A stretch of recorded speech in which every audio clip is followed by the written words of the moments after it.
Bueno, perfecto. Buenas tardes. Empezamos hoy las clases ya más un poquito en serio. El otro día estuvimos haciendo una introducción a lo que era la biología y estuvimos explicando un poco todo lo que vamos a ver en los 14 primeros temas. Estoy muy contenta porque he visto que la primera clase la ha visto ya diferentes personas y me han escrito alumnos incluso, por ejemplo, de Madrid o de otros lugares que se han interesado por seguir las clases, me han pedido documentos. Disculpadme, pero no he podido colgar en el foro como os indiqué y tampoco se ha podido enviar por mail a los que me lo habéis solicitado porque tenía un problema con mi portátil, pero lo solucionaré en breve y durante esta semana, en su caso antes del martes, lo tendréis todo. También tendréis el plan de acción tutorial, que es lo que os explicaba el otro día, donde tendremos la planificación de todo lo que vamos a ir dando durante todo el año. Bueno, pues hoy empezamos por el capítulo 1. Y a ver, aquí. Y vamos a ver un poquito. Aquí os voy a hacer, como os dije, un resumen cada vez de todo lo que vamos viendo aquí en el libro. Y en el capítulo 1 vamos a ver primero qué es la ciencia, el método científico, es decir, la biología o todo lo que enseña la biología, todo lo que hemos aprendido a través de la biología, se basa en todo lo que hemos podido observar de la naturaleza desde el método científico. Vamos a explicar qué es ciencia y el método científico. Vamos a ver biología como ciencia, que ya lo habíamos explicado el otro día, qué características tienen los seres vivos, que el otro día ya adelantábamos un montón de cosas, cómo explican todos los seres vivos que tenemos hoy en la Tierra a través de la teoría de la selección natural y la evolución de Darwin. Vamos a explicar un poco cómo se relacionan todos los seres vivos entre sí a través de una ciencia o una parte de la biología que se llama ecología. Vamos a explicar la energía y la vida, la relación entre las dos cosas en el planeta Tierra y por último vamos a explicar la enorme diversidad de seres vivos que tenemos en el planeta. El tema este de hoy es un poco introducción, es decir, no hay que saber muchas cosas de memoria, sino hay que entenderlo y comprenderlo. No tenemos que saber nada de memoria. De hecho, de este tema en el examen no va a caer nada específicamente, sino que nos va a servir de base para el resto. Así que disfrutar la clase, escuchar, aprender y no hace falta mucho más. Vale, pues vamos pasando el PDF o PowerPoint que os he dejado, que os voy a colgar en el foro en cuanto me sea posible. Y vamos a explicar primero, ¿qué es la ciencia? Bueno, pues la ciencia, como todos sabemos, es un aspecto humano o una forma de estudio humano que trata de conocer la realidad y de los fenómenos que pasan en la naturaleza. Es decir, es una manera de pensar sistemática. Es decir, si una persona o un hombre o una mujer científicos observan un fenómeno de la naturaleza, por ejemplo, como cae una semilla en la tierra, como cuando llueve germina y esa planta va creciendo hasta que se convierte en un árbol, da flores y da frutos. Eso sería una observación científica de lo que ocurre en la naturaleza, ¿vale? Por eso decimos que la ciencia trata de entender el universo y lo que nos rodea, que la verdad que nuestro universo, el más cercano, es el planeta donde vivimos, pero también sabemos que la ciencia observa todo lo que hay fuera del planeta, ¿no? Como todo lo que ocurre en el espacio exterior. ¿Por qué se desarrolla la ciencia? Pues por la curiosidad que tiene el ser humano desde hace muchísimo tiempo por explicar lo que ocurrió en la naturaleza. A ver, con esto. ¿Quién ha desarrollado la ciencia en el planeta Tierra? Los humanos, ningún animal, por muy evolucionado que esté, no ha desarrollado la ciencia ni el método científico, son los seres humanos. ¿Por qué? Porque poseemos un lenguaje, poseemos un sistema nervioso muy desarrollado y somos capaces de elaborar esquemas y modelos y estudiar. Por ejemplo, volvemos al esquema de antes. Puede ser que muchos animales observen que una semilla que cae a la tierra, cuando cae agua y hay nutrientes, se convierte en un árbol, pero luego hay otras cosas más complicadas que, por ejemplo, un chimpancé no podría entender, pero una persona sí. Eso es debido a todo nuestro sistema nervioso y al lenguaje que tenemos los humanos. Sí que es verdad que la ciencia es algo más o menos reciente porque antiguamente las personas que explicaban las cosas por causas científicas o con el método científico eran tachadas de, entre otras, por ejemplo, las mujeres que eran científicas y que estudiaban la realidad y explicaban las cosas de una forma con hipótesis, etcétera, eran tachadas de brujas, por ejemplo, y las quemaban en la hoguera. Todos los primeros científicos lo tuvieron muy difícil porque hasta hace muy poco el hombre y la mujer explicaban todo por fenómenos sobrenaturales como Dios. ¿Por qué en el planeta hay tantos animales diferentes y plantas? ¿Y por qué tenemos ríos y montañas y nieve y lluvia? Porque hubo alguien, un Dios, un ser superior que lo creó. Esas son explicaciones sobrenaturales que evidentemente hay mucha parte de la humanidad que lo cree así, pero realmente la explicación científica de los seres vivos que tenemos en el planeta existe y además tiene una base con unas pruebas y con todo un recorrido de siglos que, bueno, de siglos no, perdón, de decenas de años que hace, que dice que es cierto. Entonces, ¿qué hace la ciencia? Bueno, pues la ciencia establece hipótesis. Nos vamos a pasar ya directamente a la siguiente diapositiva. Entonces, ¿cuál es el método científico? Es decir, lo primero que hacemos es observamos un hecho significativo. Por ejemplo, que cae un rayo en el cielo en una noche de tormenta. Ostras, un rayo o un relámpago. Entonces, el científico, con el método científico, lo primero que hace es observo un rayo o un relámpago. Después, elabora una hipótesis. ¿Por qué hay un rayo o un relámpago? Porque la atmósfera está cargada de electricidad. Eso puede ser una hipótesis. ¿Cómo podemos comprobar de que los rayos y los relámpagos suceden cuando la atmósfera está cargada de electricidad? Pues no hay otra manera que realizarlo a través de un experimento. Entonces, lo que podemos hacer es crear una mini tormenta en un espacio de experimentación controlado y comprobar que cuando hay electricidad en el aire, en la atmósfera, hay rayos y hay relámpagos. Si conseguimos repetir los rayos y relámpagos en un laboratorio, significa que la hipótesis ha sido comprobada. De manera que nuestra hipótesis es cierta. Y así funciona el método científico. Por ejemplo, otra vez volvemos al ejemplo sencillo de la planta. Si yo observo la naturaleza y veo que de la tierra de repente sale un árbol, pues ¿qué hipótesis voy a crear? Pues la hipótesis de que he podido observar un árbol es que la semilla ha caído en la tierra, se ha regado y ha salido un árbol. Entonces, ¿yo qué hago? Cojo una semilla en mi laboratorio, la planto, realizo todo lo que yo he supuesto que ocurría en la naturaleza para que finalizara la existencia de este árbol y consigo tener un árbol en el laboratorio. Entonces, si en la naturaleza crece un árbol y luego yo en el laboratorio reproduzco todas las condiciones para que nazca un árbol, significa que mi hipótesis de que ese árbol está ahí porque cayó una semilla en la tierra, porque se regó y porque tenía nutrientes, es cierta. De manera que con mi método científico he logrado descifrar por qué hay un árbol en el bosque. Porque en el laboratorio he podido reproducir todas esas condiciones y he conseguido hacer nacer un árbol. Cuando la hipótesis que formulamos no se comprueba, significa que la hipótesis es falsa, ¿vale? Claro, si no puedes comprobar de que es así, la hipótesis, claro, si no lo puedes demostrar, la hipótesis es falsa. Es decir, si yo cojo una semilla de la naturaleza y no consigo que nazca un árbol igual que el que he visto en la naturaleza, significa que la hipótesis es falsa. Resulta que ese árbol no necesita tanta agua como le he puesto.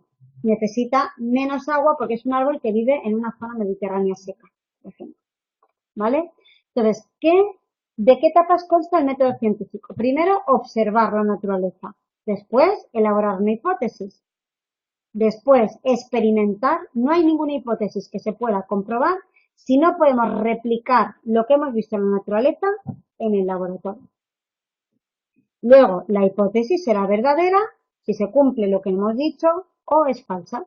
Si es falsa, tenemos que formular una nueva hipótesis, una nueva explicación de lo que hemos observado para buscar otras causas.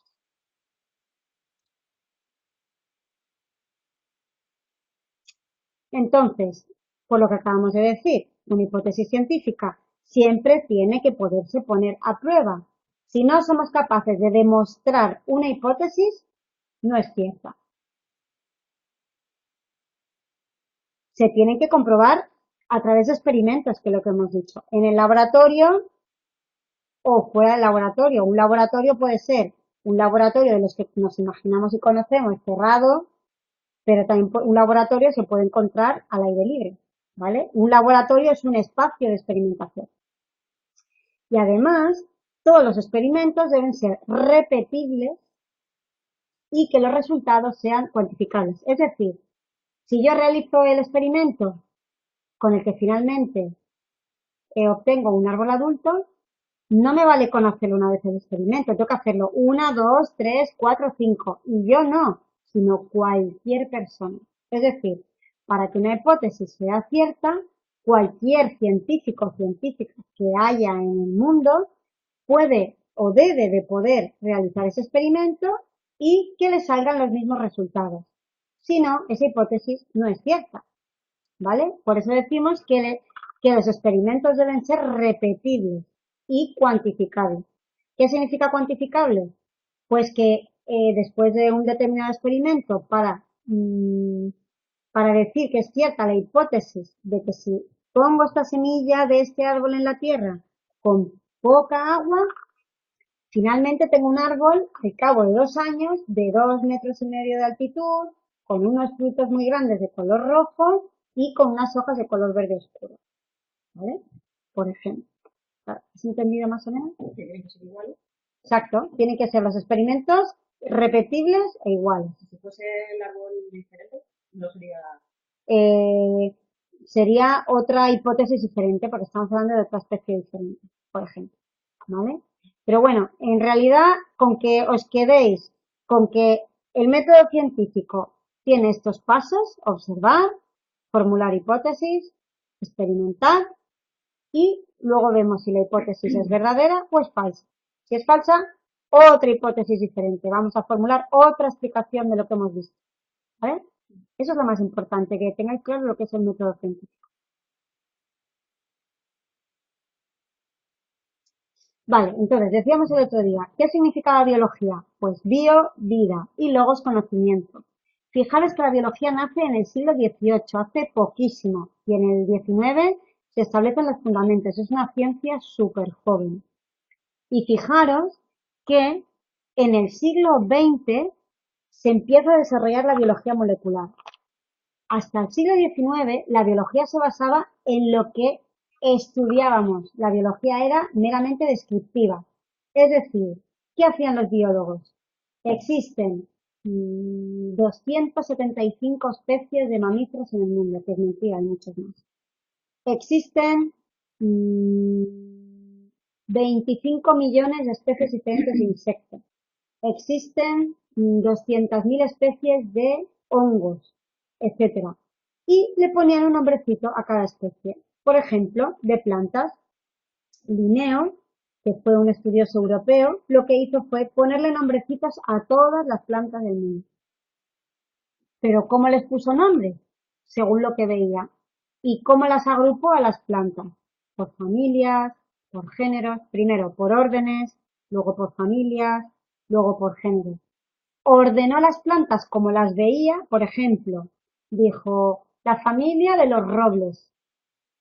¿Cuáles son los árboles de la familia de los robles? Pues todos aquellos que tienen una hoja que parece de roble y que tienen una bellota, ¿vale? Esos son la familia de los robles.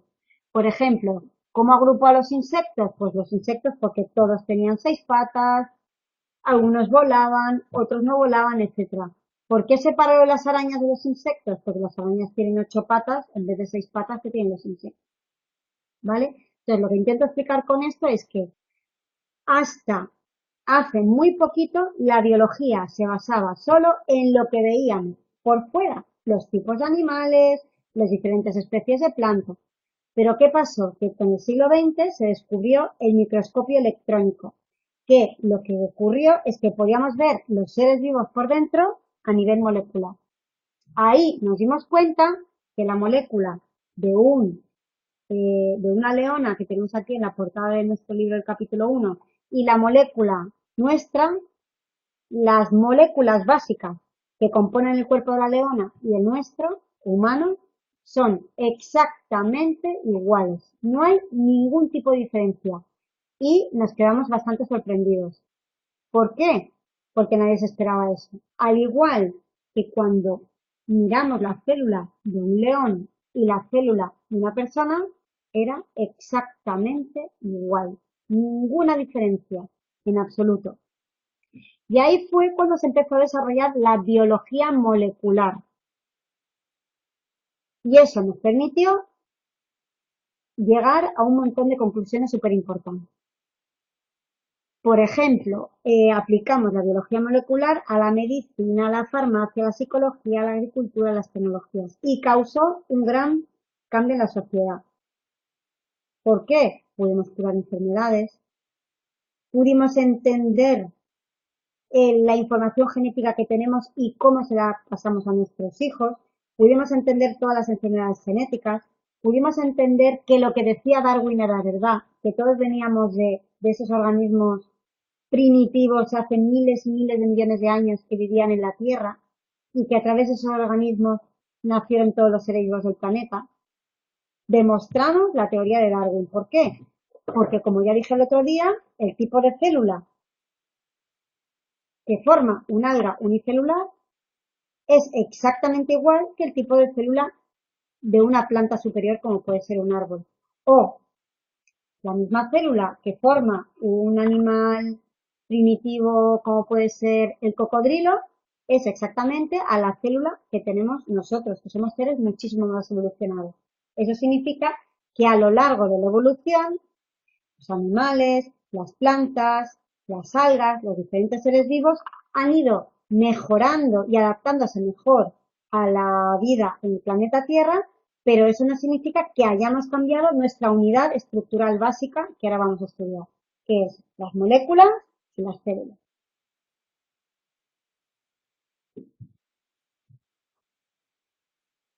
Vale, esto es lo que he explicado antes, que yo la verdad que voy hablando un poco así sin leer lo que hay, pero mejor, así no nos aburrimos.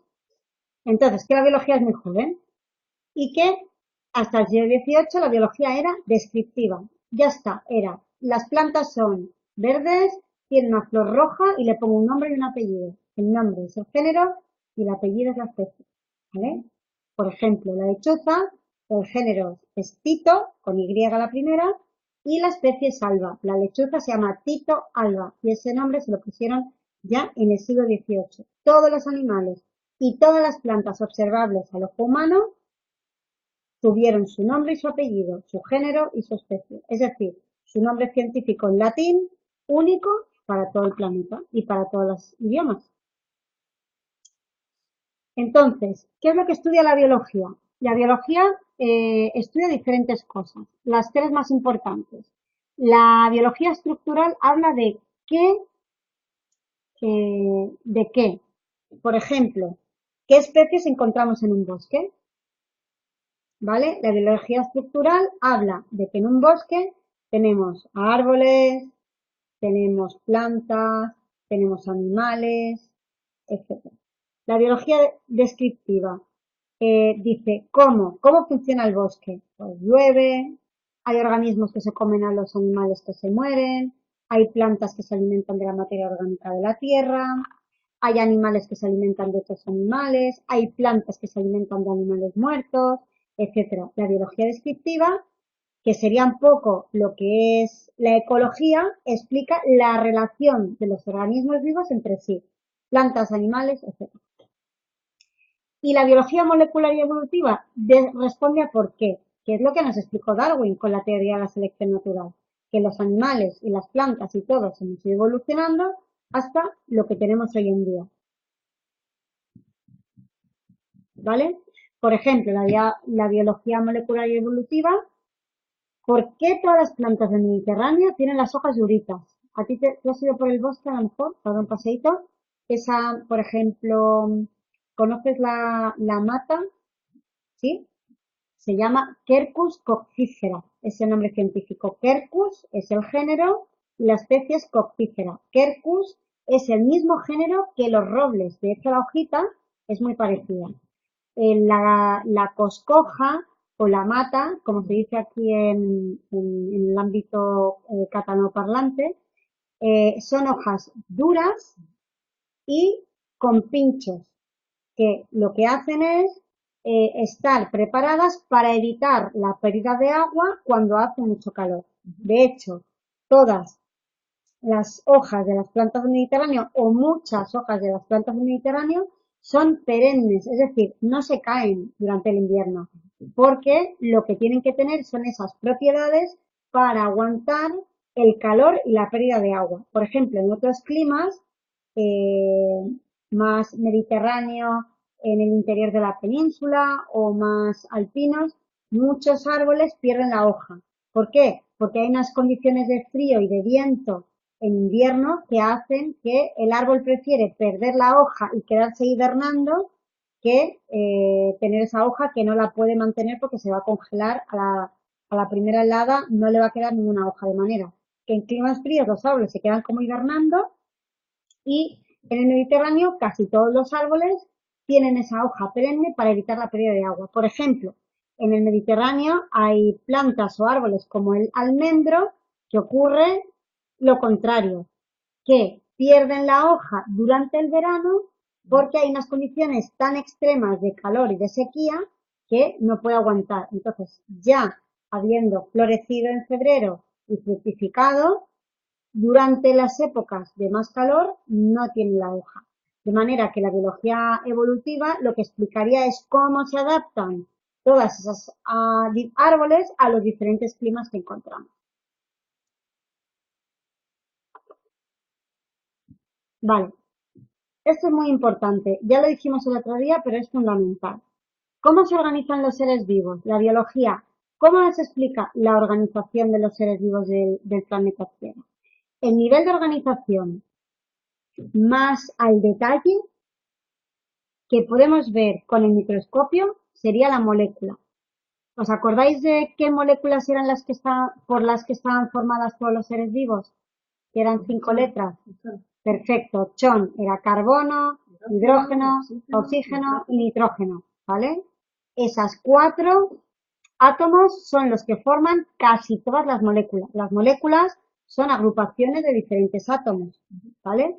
Entonces, las moléculas son comunes a todos los seres vivos del planeta, pero son invisibles a nuestros ojos, al igual que las células. La célula sería el siguiente nivel de organización de los seres vivos. La molécula es algo muy pequeñito y la célula es un nivel de organización superior. ¿Qué quiere decir? Que las moléculas se organizan para formar las células. ¿Qué son las células? Vamos a diferenciar células básicamente entre las células animales y las células vegetales. La diferencia más importante de una célula animal y vegetal es que la célula vegetal tiene cloroplastos para realizar la fotosíntesis, pero eso lo estudiaremos más adelante. El siguiente nivel de organización son los tejidos. Las células se organizan para formar tejidos. Por ejemplo, las células de nuestra piel se organizan para formar el tejido propio de la piel. Y después, el siguiente nivel de organización del tejido sería el organismo. Nosotros con el tejido epitelial, el tejido adiposo, que es la grasa, todos los tejidos de nuestro cuerpo se juntan para formar nosotros mismos, que somos un organismo vivo. Y luego los organismos se organizan en poblaciones. Los tejidos, los organismos y las poblaciones son visibles a nuestros ojos. Entonces, eso lo tenéis que tener súper en cuenta, porque desde que empezamos hoy hasta que terminemos, vamos a empezar siempre hablando de las moléculas que forman células, las células que forman tejidos, los tejidos que forman organismos y los organismos que forman poblaciones. ¿Cuáles son las características comunes de todos los seres vivos? Y lo vais a saber porque son de lógica aplastante. Crecemos, nos reproducimos y respondemos a estímulos. ¿Qué significa? Pues que si nos queman nos va a hacer daño, que si hay una situación de estrés nos vamos a estresar y vamos a tener miedo, que tenemos sentimientos, que nos movemos, que reaccionamos ante todo lo que pueda pasar en el planeta. Muy importante, que estamos organizados, cualquier ser vivo, y lo repetimos, un insecto tiene una organización compleja al igual que la de un ser humano. Evidentemente el ser humano es más evolucionado y tiene un nivel de organización más alto. Cuantos más, cuanto en, cuando un ser vivo es más evolucionado, más complicada y más sofisticada es su organización. Muy importante, características de los seres vivos, que somos organizados y que tenemos un programa genético. Lo que decíamos el otro día, que todas las células de todos los seres vivos del planeta tienen el ADN en el núcleo que pasa a los hijos cuando se reproduce. Da igual que sea reproducción sexual, asexual o cualquier reproducción. Da igual que seas una planta, cojas una hoja y la pongas en la tierra y nazca otra planta, que nosotros los humanos tengamos un hijo. La transmisión de información genética es igual, ¿vale? Es igual de compleja. Todo esto lo vamos a estudiar, la transmisión de la información genética, como os dije, en el capítulo 4 o 5, que son de los más importantes de este cuatrimestre, o de los más importantes, o más complicados también para entender. Entonces, como os he dicho, en el planeta Tierra hay una gran biodiversidad de organismos absolutamente increíbles, pero solo nos basamos en unos cuantos tipos moleculares, basados en en esas 4 tipos de átomos que tenemos. Esto lo vamos a estudiar en el tema 2. El próximo día vamos a ver cuáles son los tipos de moléculas que tenemos todos los seres vivos del planeta. ¿Sabéis cómo se llaman las moléculas de los seres vivos? Se llaman macromoléculas, porque son muy grandes. Es decir, las moléculas de las que estamos formados los seres vivos son algunas que seguro que suenan.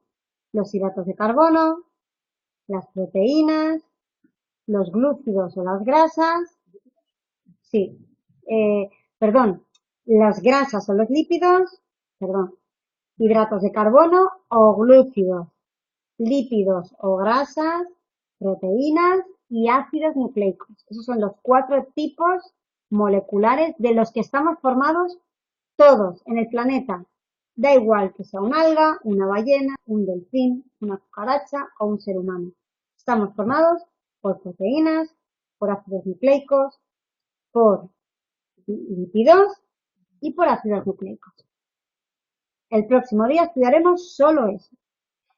Después vamos a estudiar en el tema 3 un nivel de organización más, un escalón por encima, que sería la célula. En el tema 3 estudiaremos la célula.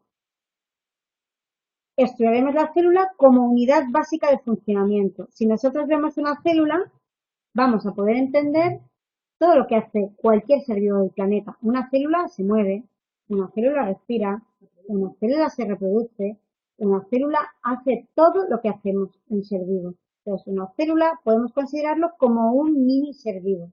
De hecho, hay muchos seres vivos que son unicelulares.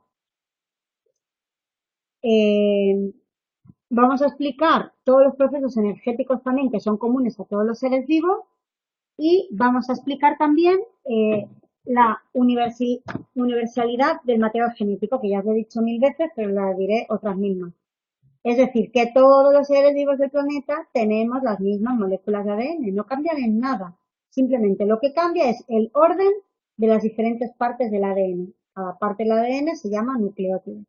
Dependiendo de cómo estén ordenados los nucleótidos, uno vaya antes o uno vaya después, seremos un ser humano o seremos un mosquito. Pero si tú coges el ADN de un mosquito, el ADN de un ser humano, no cambia en nada. Es exactamente igual, es una doble hélice formada por un nucleótido debajo del otro y la única diferencia es que el mosquito tiene el A, el B y el C primero y nosotros tenemos el D, el E y el F primero. Es un cambio de orden de los nucleótidos del ADN lo que hace que seamos un ser vivo u otro. De ahí podemos explicar la universalidad de los seres vivos en el planeta. Y esto Darwin ya lo dijo, pero él no tenía microscopio y no pudo observarlo. Pero cuando hace muy poco tiempo, hace 20, 30 años, se descubrió. O sea, hace 30 años se descubrió, se miró el ADN de un mosquito y nos dimos cuenta que era exactamente el mismo ADN que un ser humano.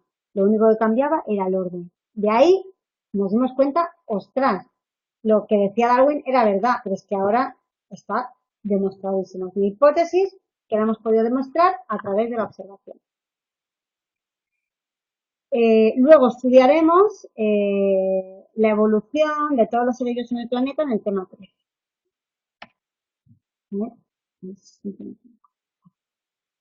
Vale. Entonces, volvemos a repetir. Unidad frente a diversidad. Bueno, pues si el material genético de un mosquito es igual que el del ser humano, ostras, pues sí que somos más iguales de lo que pensamos. Nosotros los humanos tenemos la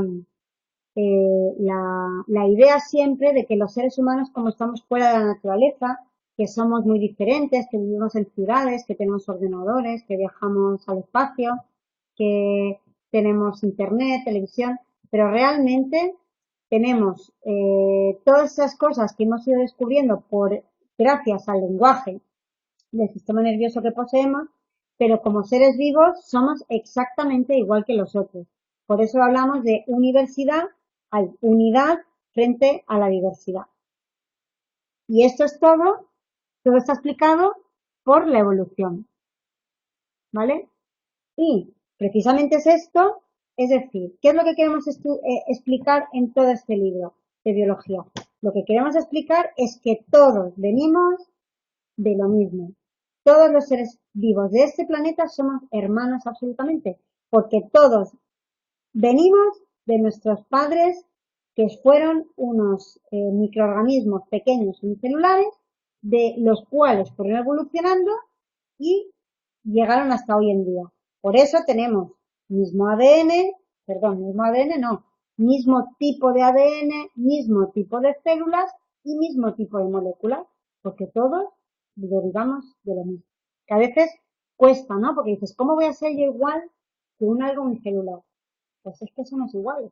Simplemente funcionamos de la misma manera, solo que estamos muchísimo más evolucionados y tenemos un sistema respiratorio, un sistema circulatorio, somos vivíparos y tenemos nuestras crías dentro de nuestro cuerpo y luego nacen cuando ya están desarrolladas, pero las células son las mismas, el ADN es el mismo y casi todas las cosas importantes y básicas son las mismas.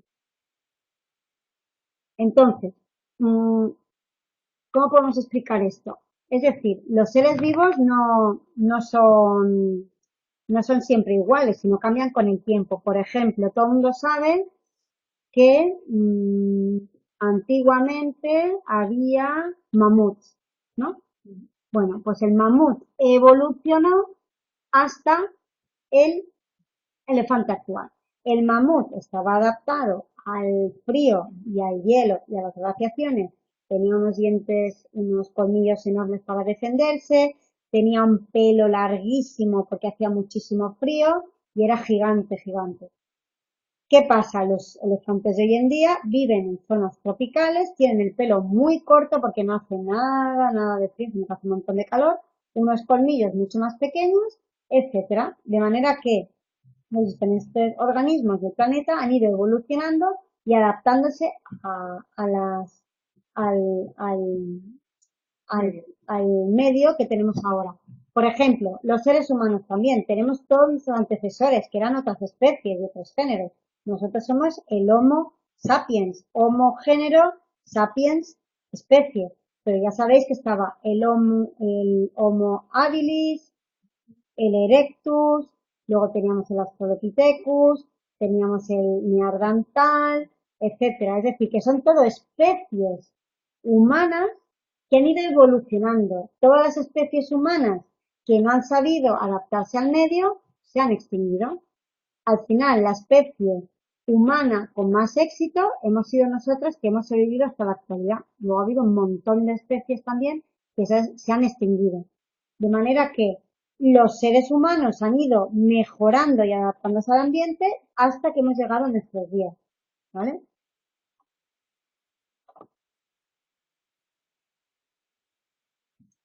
Vale, pues Charles Darwin pues, fue un científico inglés del siglo XVIII-XIX que fue el primero que explicó la evolución. ¿Cómo lo hizo él? Como hemos dicho antes, en su época no había microscopios, no podía ver que el ADN era igual de un mosquito y de una persona, ni tampoco podía ver que si mirabas las moléculas de las que estaba formado un mosquito eran las mismas de las que estaba formada una persona, porque si hubiera visto esto, ya está clarísimo. Tenemos mucho que ver, tenemos mucho en común. Pero él lo que hizo fue viajar, observar por el mundo, hizo un viaje muy interesante en un barco en el Beagle, un barco con objetivos científicos y otros, hizo un viaje alrededor del mundo y fue visitando diferentes lugares y observando la naturaleza, los animales y las plantas, sobre todo en islas o sitios aislados donde no pudieron venir animales de otras partes y que estaban aislados desde hacía mucho tiempo. Por ejemplo, en Ecuador, en las Islas Galápagos, ¿vale? En las Islas Galápagos, él observó cómo los animales que había allí eran increíblemente diferentes a los demás que había visto y se dio cuenta que habían llegado a esa manera actual en las que los veía a través de siglos y siglos de evolución. A esta teoría le llamó la teoría de la selección natural. Y ahora os voy a explicar eh, cómo explicó él la teoría de la selección natural.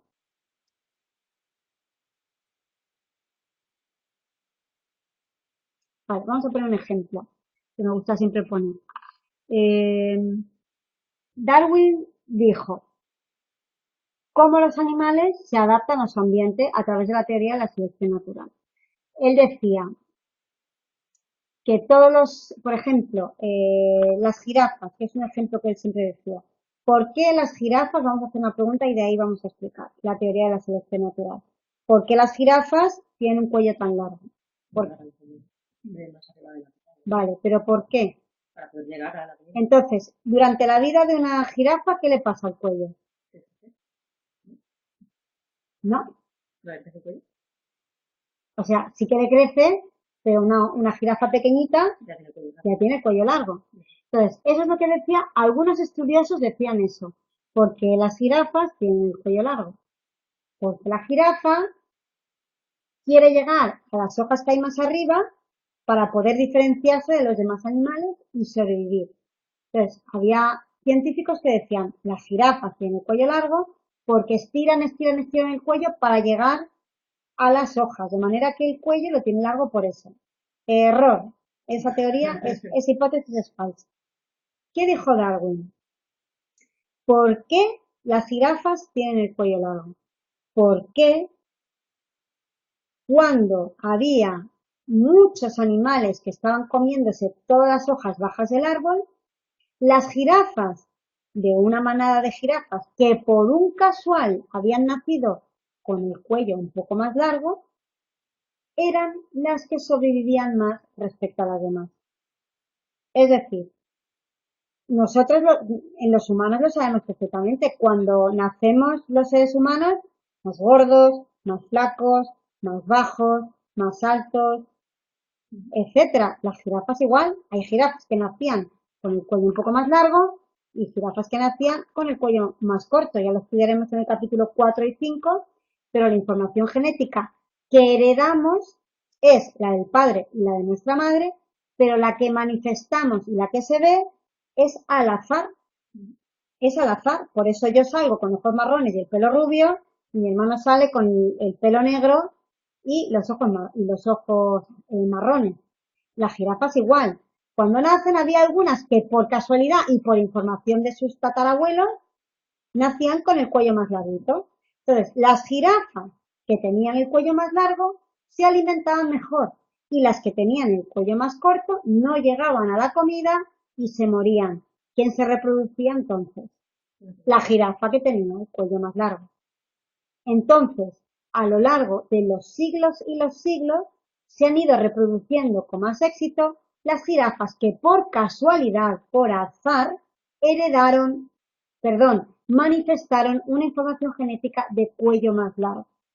De manera que lo que tenemos hoy en día son jirafas que tienen un cuello larguísimo. Y así es la explicación de la teoría de la selección natural.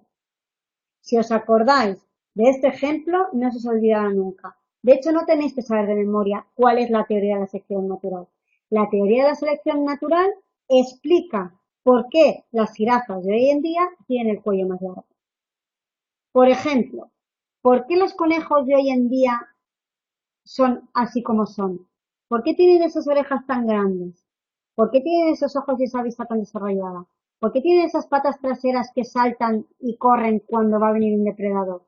Y esas orejas para escuchar cuando viene el águila o cuando viene un zorro para comérsela.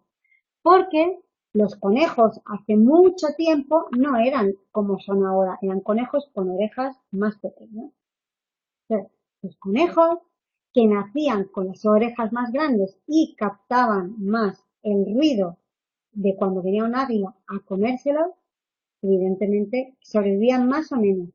Más, de manera que los que tenían orejas más pequeñas eran comidos por las águilas y no se podían reproducir, y aquellos que por casualidad habían heredado esas orejas grandes sobrevivían más. De manera que los conejos hoy en día tienen las orejas grandes para escuchar a todos los depredadores y salvarse. Entonces, la teoría de la selección natural explica la adaptación de todos los seres vivos del planeta para sobrevivir. Y eso pasa con todos los animales. ¿Por qué los leones son así hoy en día, como la leona y el cachorro de león que tenemos aquí en el libro?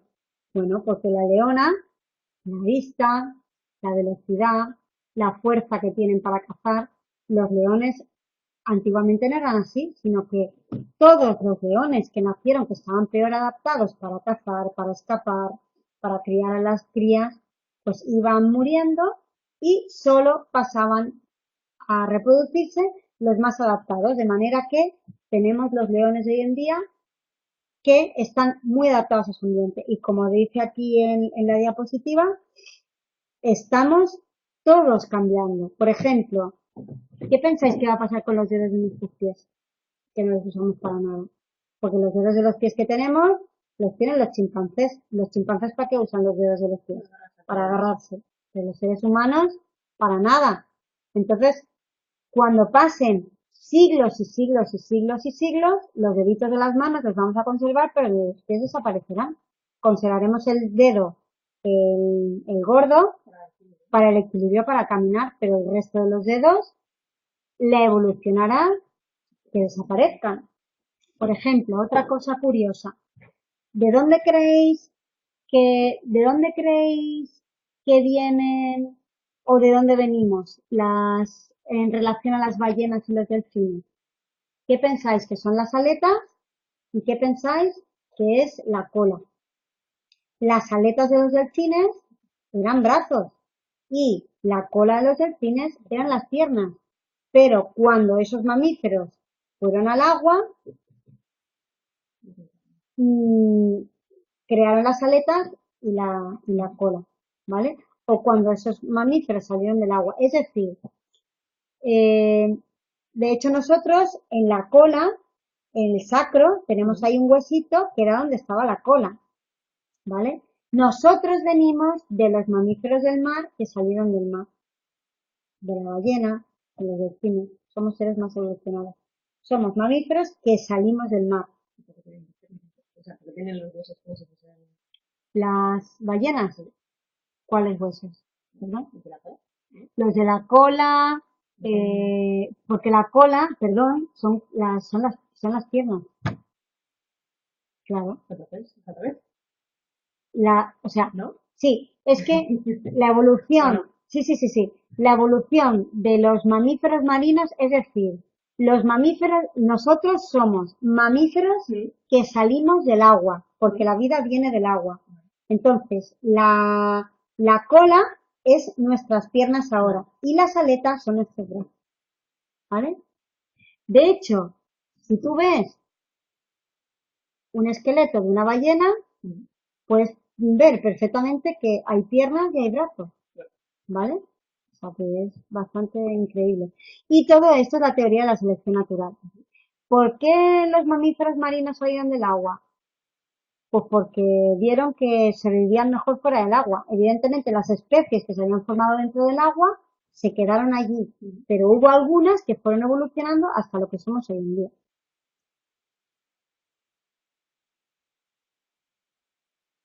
Vale, entonces aquí a ver qué os dice. Nada.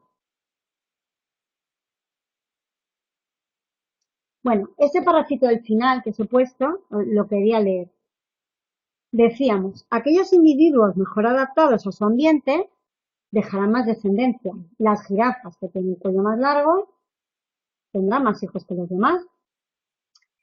Será a su vez mejor adaptada al ambiente porque heredan el programa genético, heredan la genética de las jirafas que tienen el cuello largo, lo van a pasar a sus hijos. Y al cabo del tiempo constituirán la mayoría de la población, es decir, las jirafas, como sobreviven más las del cuello largo, al poco tiempo todas las jirafas tendrán el cuello largo, que es lo que ha pasado. Los cambios de los individuos son al azar, que es lo que os he dicho yo. Los de las poblaciones son por razones impuestas por el ambiente. ¿Vale? Es decir, una jirafa, o sea, que la jirafa tenga un cuello más largo es por azar, es porque A tiene una información genética que le han dado sus abuelos y por eso ha salido con el cuello largo. Pero ¿por qué tenemos una población de jirafas todas con el cuello largo? Porque son las que mejor se adaptan, son las que han llegado hasta la actualidad. Vale, luego tenemos una cosa curiosa, que es la evolución por selección natural. ¿Quién ha ido a un bosque, por ejemplo, en el norte, en Galicia o en Asturias, en verano? ¿Te has ido? ¿Y has comido frutos silvestres, por ejemplo, que crecen a lo largo del camino? Fresitas, Fragaria adesca, ¿no lo has visto? Bueno, pues las fresas silvestres, Fragaria adesca, son así, son de medio centímetro, unas fresitas perfectas y buenísimas. ¿Qué es lo que hizo el hombre? A través de la evolución por selección natural dijo, uy, mira, esta fresita me gustaría, el hombre primitivo cuando se sedentariza, dice, voy a poner esta fresa aquí en este huerto, la voy a regar y voy a producir fresas más grandes. ¿Cómo conseguimos esos fresones hasta el día de hoy en día? Ni con ingeniería genética ni con nada. Las personas iban por el bosque y un día encontraban una fresa en el bosque que era increíblemente el doble de grande respecto a las otras. Esta es la que yo quiero. La cosa fresa, que por un casual es más grande, al igual que hablábamos que por un casual la jirafa tiene el cuello más largo, cogíamos esa fresa, cogía las semillitas y producía una planta. Y esa planta la plantaba mi huerto. Siguiente paseo por el bosque. Encuentro una fresa todavía más grande y me la llevo al huerto. Cruzo las semillas de la fresa medianita con la fresa grande. Y así a lo largo del tiempo, hasta que conseguimos la fresa gigante que tenemos hoy en día. Porque esas fresas así de grandes son enormes comparados con las silvestres que son de medio centímetro. Y eso con todo. Vamos al supermercado y compramos unos arándanos así de grandes. Los arándanos de la naturaleza son muchísimo más pequeños. ¿Por qué? Porque el hombre los ha recogido de la naturaleza, seleccionando aquellas plantas que hayan producido por casualidad frutos más grandes y hemos conseguido. Y eso lo hemos hecho con plantas, con animales, etc. ¿Cómo hemos domesticado todos los animales a nuestro antojo? Las vacas, perros, los corderos, eran todos animales silvestres que el hombre ha domesticado y ha seleccionado y a través de los siglos lo ha convertido en una nueva especie. Por ejemplo, el ser humano prehistórico se alió con el lobo para defenderse de los depredadores y a lo largo de los siglos y los siglos hemos conseguido el perro, pero no un perro, sino cientos y cientos de razas de perros. Y es increíble y nadie se lo puede creer que el perro puede venir, cualquier perro del planeta viene del lobo.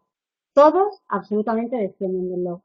El lobo ha ido evolucionando al antojo del ser humano y el ser humano ha creado todas las razas de perros. Parece increíble, pero es así.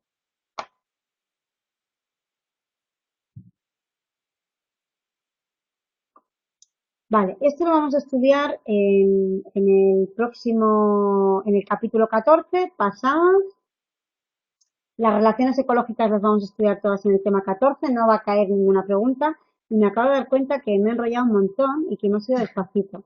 Pero no pasa nada, porque yo os he dicho que os voy a explicar lo más importante del tema, ¿vale? Y siempre nos pasa los primeros días, que las primeras clases vamos más despacio y luego vamos cogiendo el ritmo. Esto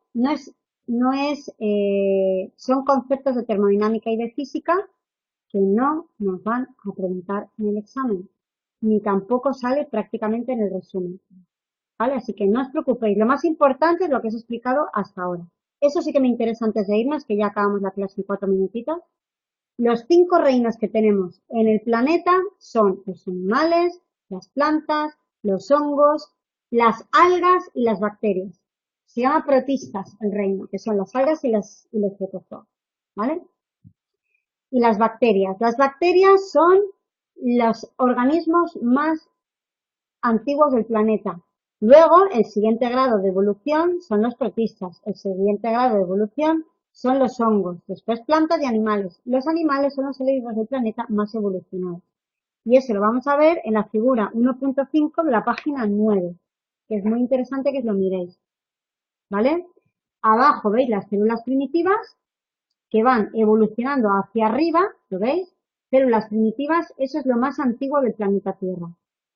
Forman por un lado las células eucariotas y por otro lado las células procariotas. La única diferencia entre las células eucariotas y las procariotas es que las procariotas son células antiguas sin núcleo diferenciado y las eucariotas son células con núcleo diferenciado.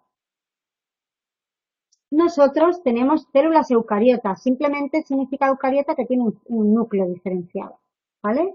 De las células eucariotas nacen las protistas que hemos dicho ya, que eran las algas y los protozoos, los hongos, las plantas y los animales.